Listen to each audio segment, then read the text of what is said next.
আজকে আমরা বানাবো খুবই মজাদার এবং খুবই সহজভাবে ভাপা পিঠা। তো ফার্স্টে এর জন্য আমরা কিছু চাল গুঁড়ি করে নিলাম। এখানে চালগুলো ধুয়ে পানি ঝরিয়ে তারপরে চালগুলো গুঁড়ি করে নিচ্ছি। গ্রামে এগুলো তো আগে দেখা যেত এভাবে চাল গুঁড়ি করতে, বর্তমানে তো এগুলো দেখাই যায় না। তো চালগুলো গুঁড়ি হয়ে গেছে এখানে। তো এরপরে আমি এটার মধ্যে সামান্য পরিমাণে, একদম সামান্য পরিমাণে লবণ দিয়ে চালগুলো মিক্স করে নিব। তারপরে এর মধ্যে মানে অল্প অল্প পরিমাণে পানি দিয়ে চাল গুঁড়িগুলো একদম মিক্স করে নেবেন।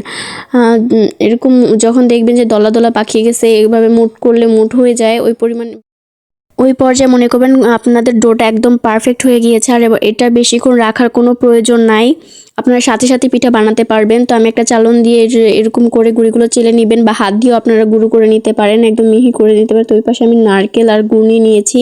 আর আমরা এই পিঠাটা বানাবো ছাদের উপরে। কত সুন্দর লাগতেছে না মাশাআল্লাহ পরিবেশটা।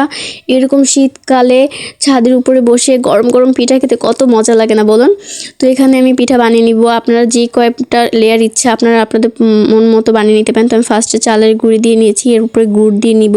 তারপর আবার আমি চালের গুঁড়া দিয়ে নিয়েছি, আবার গুড় দিব, তারপর এর উপরে নারকেল দিব।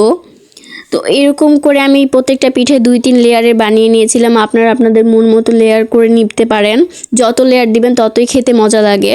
বাট 3 লেয়ারের বেশি দিলে আবার একটু বেশি মিষ্টি লাগবে। তো 2-3 লেয়ারের মধ্যে থাকার চেষ্টা করবেন। এই তো আমার হয়ে গেছে দেওয়া। পিঠাটা ভাপে দিয়ে দিব ঢাকনা দিয়ে সুন্দর করে ঢেকে। তো বিকেল টাইমে যাদের একদমই মানে মন চায় না কিছু করতে, কষ্টকর কোনো রান্না, তো এইভাবে আপনারা ইজিভাবে তৈরি করে নিতে পারেন পিঠা। একদমই সময় লাগবে না, বিশ্বাস করুন 1 ঘন্টার মধ্যে পিঠা রেডি হয়ে যাবে। তো এই তো আমাদের পিঠা হয়ে গিয়েছে, খুবই সুস্বাদু লাগতেছে। আর আমি তো বানাতেই মানে খাওয়া স্টার্ট করে দিয়েছিলাম, যে এত মজা লাগতেছিল। তো এই তো আমাদের পিঠাটা দেখেন কত সুন্দর হয়েছে। আর আপনারা যখন 2-3টা লেয়ার দিবেন পিঠাটা বাংলে এত সুন্দর লাগে মাশাআল্লাহ।